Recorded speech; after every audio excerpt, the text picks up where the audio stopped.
வணக்கம் ஃப்ரெண்ட்ஸ், எல்லோரும் எப்படி இருக்கீங்க? நல்லா இருக்கீங்களா?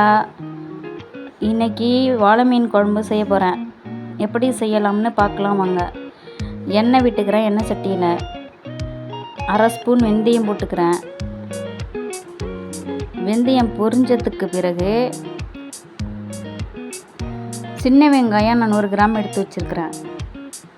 அதையும் போட்டு வதக்கிக்கிறேன்.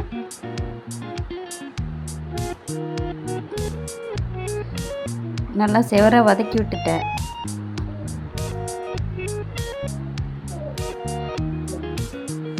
இது பார்த்திங்களா, இந்த அளவுக்கு வந்துடுச்சு. இதுக்கப்புறம் 2 சின்ன சைஸில் தக்காளி பழம் 2 எடுத்து நறுக்கி அதையும் அதில் போட்டுட்டேன். கொஞ்சம் கருவேப்பிலை கூடவே சேர்த்துக்கிறேன். நல்லா செவர வதக்கி விட்டுக்கிறேன். நல்லா செவந்து வந்துடுச்சு பாருங்கள். இதுக்கப்புறம் ஒரு கிண்ணத்தில் 100 கிராம் புளி சேர்த்துருக்குறேன் நான். உங்களுக்கு தேவையான அளவு நீங்கள் புளி சேர்த்துக்குங்க. காரமும் அது போல் தான். உப்பு சேர்த்துக்கிறேன். கொஞ்சம் 2 ஸ்பூன் மிளகாய்த்தூள் சேர்த்துருக்குறேன்.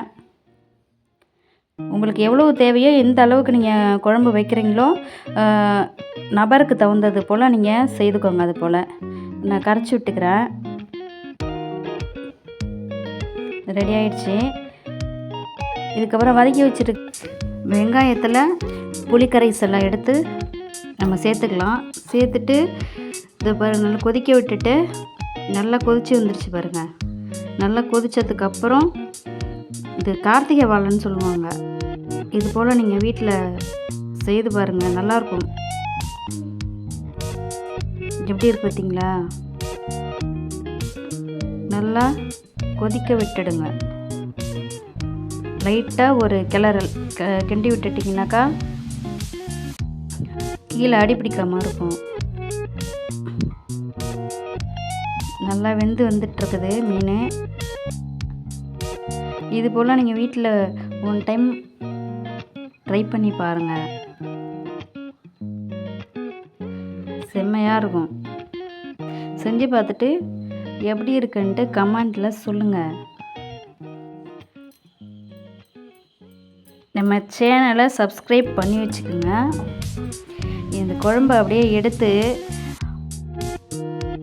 வாழை இலையில் சாதத்தை போட்டு அதில் குழம்பை ஊற்றி சாப்பிட்டோன்னு வைங்க, சூப்பராக இருக்கும். வீட்டுக்கு வர விருந்தாலையும் சாப்பிட்டுட்டு நல்லா இருக்குன்னு சொல்லுவாங்க. இது போல் ட்ரை பண்ணி பாருங்கள். நல்லா இருந்தால் செய்யுங்க, கமெண்ட் பண்ணுங்கள். ஓகேங்களா? Bye friends.